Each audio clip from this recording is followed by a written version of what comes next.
नमस्कार जी। सत साहेब जी। क्या नाम है बहन जी आपका? मेरा नाम बिमला भगतमती है, विराटनगर की रहने वाली हूँ मैं, जिला जयपुर है। बहन जी, संत रामपाल जी महाराज से नाम दीक्षा आपने कब ली? 2012 में 7वां महीने 27 तारीख को। संत रामपाल जी महाराज से नाम दीक्षा लेने से पहले क्या आप कोई भक्ति साधना भी करते थे? जय गुरुदेव की भगत थी मैं। 2001 से नाम लिया, 12 साल भक्ति की है मैंने जय गुरुदेव की। सुबह शाम भक्ति करते थे, कान में ऐसे लगा के और बंद करके चद्दर ओढ़ के भक्ति करते थे। 5 नाम काल के थे और शाम सुबह बस ऐसे ही आरती चलाते थे। कोई सत्संग नहीं था, कोई कुछ नहीं था और काल की भक्ति करते थे हम। मेरे पति भी चल बसे थे, सऊदी अरब गए थे नौकरी करने और वहाँ पे ही मार दिया था किसी ने। तो मेरे को 4 महीने तक पता नहीं लगा था, कोई चीज़ का पता नहीं था। ऐसे कहते थे मेरे को मेरे जेठ भी कि क्या बोलते हैं कि वो तो अभी आईसीयू में है और ये गैस की उससे टैंकर फट गया है ड्यूटी पे और आईसीयू में कंपनी इलाज करवा रही है। मेरे को ये बताते थे, बता के और मेरे को 4 महीने निकाल दिए और बहुत हानि हुई है। कभी लड़ाई झगड़े हो रहे हैं, कभी कर्ज में डूब रही हूँ मैं और कोई शांति नहीं हुई थी। गली मोहल्ले वाले सब लड़ाई झगड़ा करते थे, गाली गलौज बकते थे, डंडे ले लेके आते थे मारने के लिए। जय गुरुदेव के सत्संग भी कराती थी तब भी गालियाँ बकते थे। कोई लाभ नहीं हुआ मेरे को। बहन जी, आपने बताया कि जय गुरुदेव की भक्ति से आपको कोई लाभ नहीं मिले। आपके पति सऊदी अरब काम करने के लिए गए थे, वहाँ उनकी डेथ हो गई, आपको 4 महीने तक डेड बॉडी भी नहीं मिली। तो फिर संत रामपाल जी महाराज की शरण में आप कैसे आए? भगत जी थे, उनके घर दंडोत करने गई। मेरे को एकदम से परमात्मा की दया हुई, संत रामपाल जी की। पता नहीं कैसे चले गई मैं, मेरे को पता भी नहीं था। पागलों की तरह घूमती घूमती पागल हो रही थी मैं, रोती रहती थी रात दिन और मेरे को कुछ नहीं दिखता था, कुछ भी अच्छा नहीं लगता था। पानी पीती थी, सिर्फ 40 दिन तक मैंने पानी के सत रही थी मैं और अंदर ही अंदर घर में लेटी रहती थी, बैठी रहती थी, कुछ भी नहीं दिखता था मेरे को और ऐसे पागलों की तरह रोती रहती थी। मेरे पास कोई नहीं, मेरे को कोई सहारा देने वाला नहीं था, कुछ नहीं था, कोई नहीं बताया मेरे को। आके बैठ जाते थे, चले जाते थे सब। इसलिए फिर मैं गई संत रामपाल जी की शरण में, जिन भगत जी ने नाम ले रखा। फिर वहाँ दंडोतम प्रणाम करके मैं प्रार्थना लगाई कि क्या बोलते हैं, रामपाल महाराज मैं आपकी शक्ल देखी हूँ, आपका नाम सुन रही हूँ, मैं आपको दंडोत करके जा रही हूँ। आप मेरा पति मरा है या जिंदा है, कोई भी मार दिया, क्या घटना हुई है उसको मेरे सामने ला दो। आपकी शक्ति जब जानूंगी मैं नाम ले लूँगी आपका। ठीक है जी। फिर उसके बाद गुरु जी को प्रार्थना, रामपाल महाराज को प्रार्थना करके आई सिम्मू भगत जी के घर पे। उसके बाद में तीसरे दिन, 3 दिन के बाद में दिन में 11 बजे दंडोत करके आई। 11 बजे दंडोत करके आई, संडे के दिन 11 बजे दिन में आके घर पे मट्टी लग गई। फिर उसके बाद में मुझे होश नहीं है कुछ भी, फिर मैं पागलों की तरह हो गई। फिर 1 साल निकल गई मेरी। 1 साल निकलने के बाद में फिर पंडित से मैंने दुर्गा पाठ करवाया 17,000 रुपये दे के और वो पंडित से फिर मेरी खटापटी हुई। दोनों लड़कियों की स्थिति बिगड़ती जा रही थी और मेरे को धमकी लगा के गली मोहल्ले वाले ऐसे कहते थे कि अभी तो तेरा पति मरा है, उसके बाद में तेरे बेटे मरेंगे, अब तू बचा लियो। कैसे बचाएगी, हम तेरे को देखते हैं, अब तेरी 3 बेटों को भी ख़त्म करवाएगी तू। मेरे को ये धमकियाँ लगाते थे। इसलिए मेरे को डर के मारे फिर मैं भगत जी के घर गई, सिम्मू जी के, और वहाँ से फिर मैं बोली भगत जी को कि क्या बोलते हैं भगत जी, मेरे को संत रामपाल जी के आश्रम में कब लेके चलोगे? तो वो बोले कि कब चलेगी तू आश्रम में? मैंने कहा मेरे को आज ही लेके चलो, मैं परेशान हूँ। मेरे को पंडित ने ऐसे बोला कि मैं भोले बाबा की मूर्ति पे रख दूंगा, काली माता के सामने रख दूंगा, काली माता करेगी जो करेगी तेरे बेटों का, फिर देखियो क्या होगा। उसकी झगड़ा हो गया। शाम को 7 बजे जाके सिम्मू भगत जी के घर गई, मैं उसके पैर पकड़ी। मैं बोली भगत जी संत रामपाल जी के शरण में आश्रम में लेके चलोगे मेरे को? कि तू चलेगी? मैंने कहा हाँ मेरे को आज लेके चलो। सुबह 4 बजते बजते मेरे को ऑटो में बिठा के ले गए। फिर छोटा बेटा सचिन नाम का भगत और मैं 2012 को 7वें महीने की 27 तारीख को संत रामपाल महाराज जी की नाम दीक्षा लेके आई मैं। बहन जी, आपने बताया कि जो भक्ति साधनाएं आप करते थे उनसे आप बहुत दुखी थे। आपके पति की डेथ हो गई, आपके बच्चे बीमार हो गए, आप तांत्रिकों के चक्कर में फंस गए। फिर आपने संत रामपाल जी महाराज से नाम दीक्षा ली। तो संत रामपाल जी महाराज से नाम दीक्षा लेने के बाद क्या आपको कोई लाभ भी प्राप्त हुए? सबसे पहले तो लाभ ये प्राप्त हुए, मेरे को 3 बंडल पीती थी मैं रोज़ की। सबसे पहले तो वो छूटी। अब दूर से कोई पीता भी है मेरे को बदबू आती है और चक्कर आने लग जाते हैं मेरे को।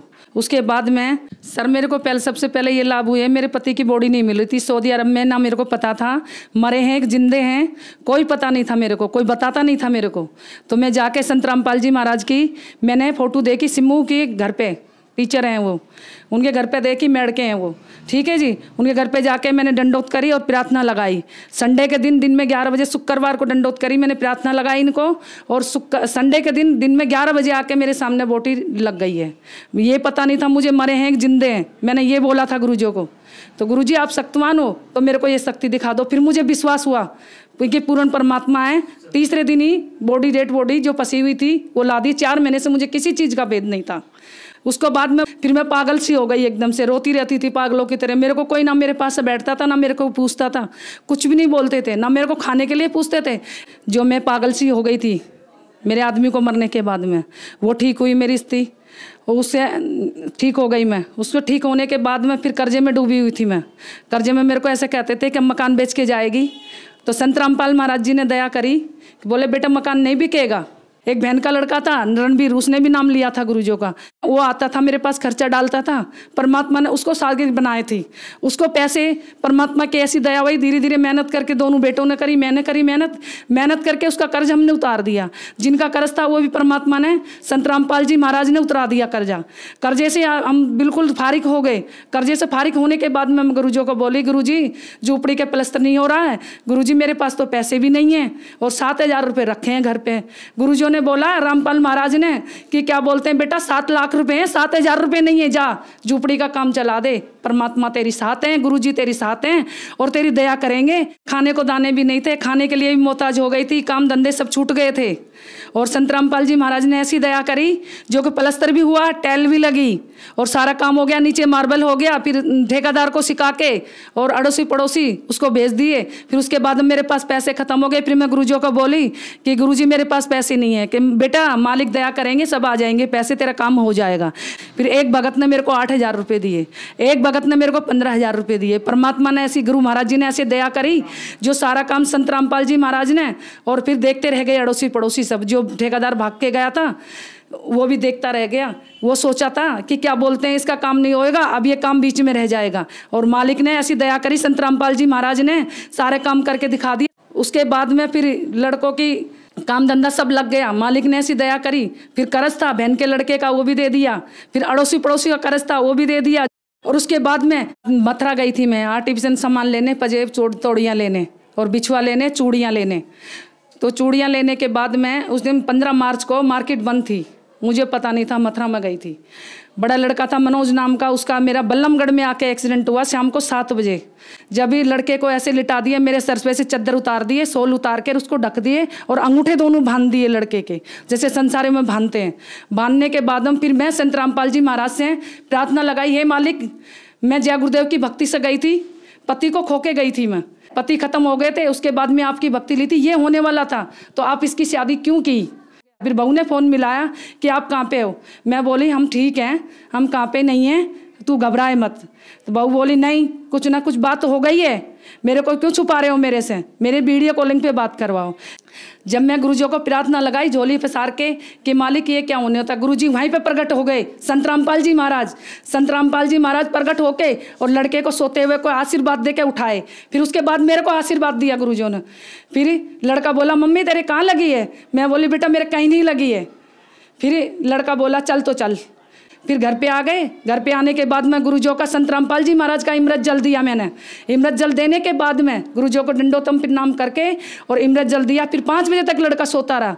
5 बजे के बाद में 6 बजते बजते फिर कहने लगा मम्मी मेरे दर्द हो रहा।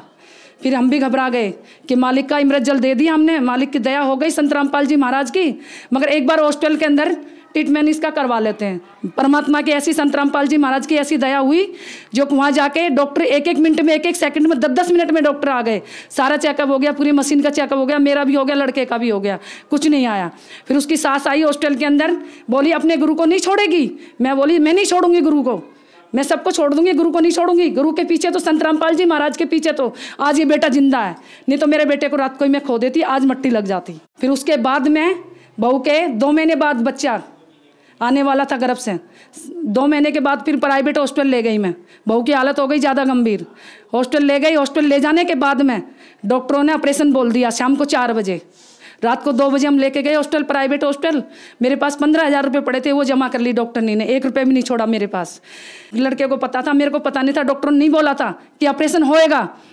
तो मैं बोली, मैंने कि भाई मैं ऑपरेशन नहीं करवाऊंगी और गुरुजी ऐसा नहीं होने देंगे, रामपाल महाराज नहीं होने देंगे। मेरे को विश्वास है रामपाल महाराज के ऊपर, दया करेंगे ज़रूर, ऑपरेशन नहीं होएगा। इतनी देर में गुरुजी की आवाज़ आ गई साइड में से मेरे को। गुरुजी आवाज़ लगाए, रामपाल महाराज बेटे घर पे ले जा, मेरा बच्चा भगत जन्म लेगा घर पे ही, आशीर्वाद मिला हुआ है, तुझे पता नहीं है, तू भूल जाती है, जा घर ले जा। 4:30 पर कमल के फूल दे के गए गुरुजी मेरी झोली में आके। मैं रोती थी, संत रामपाल जी महाराज, और रोती थी। पड़ोसन ने ये बोला था कि क्या बोलते ले, खिला ले पोता, इससे पहले खंडित हो गया था बच्चा। मैं बोली पोता खिलाऊंगी, मालिक अपना आप देगा, मालिक के कोटे में कोई कमी नहीं है जो कि मेरे को ऐसे ताने मिल जाएंगे, मालिक ऐसे नहीं सुनने देंगे, समृद्ध की शरण में हूँ मैं। ऐसे करके और मालिक ने ऑपरेशन से बचा दिया, बच्चा घर पे हुआ। फिर इतना बड़ा फोड़ा आया बच्चे के सिर में। फोड़ा आने के बाद में डॉक्टर बोले कैंसर है, फिर रिश्तेदारों ने बोला कैंसर है इसके। मैं बोली कैंसर नहीं हो सकता। मैं लड़की को बोली, कोमल नाम है, मैंने बेटा ऐसे कर, गुरुजी के प्रार्थना लगा दोबारा से। फिर मैं दोबारा संत रामपाल जी महाराज के प्रार्थना लगाई दोबारा से। प्रार्थना लगाने के बाद में संत रामपाल जी महाराज का ये आदेश आया, बेटे इमृत जल दे दो। इमृत जल मैंने 2 बूंद डाली मुंह में और पस बन के और मुंह में से ऐसे सफ़ेद सफ़ेद निकल गया। वो फोड़ा ठीक हो गया। आज ठीक है, 1.5 साल का पोता है, उसका रोनिक दास नाम है, और आज परमात्मा की दंडोत करता है। संत रामपाल जी का दिया हुआ है वो। और उसके बाद में बीच वाले लड़के का उससे पहले एक्सीडेंट हुआ, आकाश भगत है, गाड़ी के ऊपर से ऐसे चढ़ के चले गया, गाड़ी बिल्कुल आगे से बाइक ख़त्म हो गई, मालिक की नौकरी पे था, नोएडा के अंदर एक्सीडेंट हुआ। फिर भगत भाई गए देखने के लिए, तो भगत भाई गए तो उसके बाद में देखने के लिए गए तो भगत देखे कि ये तो परमात्मा की बहुत बड़ा चमत्कार है जो गुरुजियों ने इसको बचा दिया। नहीं, जिस तरीके से एक्सीडेंट हुआ उस तरीके से कोई बचा ही नहीं सकता। और 1 महीने पहले उसकी मौसेर सास ने, उसकी सास ने बोला तेरा बेटा मरेगा, अब आकाश तू बचा लियो। उसके बाद में 3 दफ़े एक्सीडेंट हुआ 2 महीने के अंदर अंदर। और आज संत रामपाल जी महाराज है जो कि आज उसको केसर दास को अपनी शरण में ले रखा। और मालिक की उसको गुरु महाराज जी की ऐसी दया, रामपाल महाराज की कोई चीज़ का खतरा नहीं है। बहन जी, संत रामपाल जी महाराज से नाम दीक्षा लेने के बाद आपको बहुत सारे लाभ हुए, तो जो श्रद्धालु आपको देख रहे हैं आप उन्हें क्या संदेश देना चाहेंगी? मैं उनको ये संदेश देना चाहूँगी, एक समृद्ध की शरण में पड़े रहो, काल जकोड़ा कितना ही मारे, पड़े रहो धनी के दरबार, कुछ नहीं कर सकता काल, और कोई कुछ नहीं बिगाड़ सकता, ना पड़ोसी बिगाड़ सकता, ना रिश्तेदार बिगाड़ सकता। सबसे बड़ी शक्ति संत रामपाल जी महाराज की मिली हुई है, कबीर साहिब जी की हमारे को, इससे बड़ी कोई शक्ति नहीं है। भाई बहनों, भक्ति में लगते रहो और भक्ति नहीं छोड़ना है और भक्ति करते रहना। बहन जी, संत रामपाल जी महाराज से नाम दीक्षा कैसे ले सकते हैं? संत रामपाल जी महाराज से दीक्षा से ले सकते हैं कि क्या बोलते हैं, टीवी पे आता 7:40 पे, और उस पर फ़ोन नंबर आते हैं, जहाँ के भी आप हो, जहाँ पे भी आपके आसपास के मिल जाएंगे नंबर, जब फ़ोन करोगे तो वहाँ से आप नामदान ले सकते हो। धन्यवाद बहन जी। सत साहिब जी।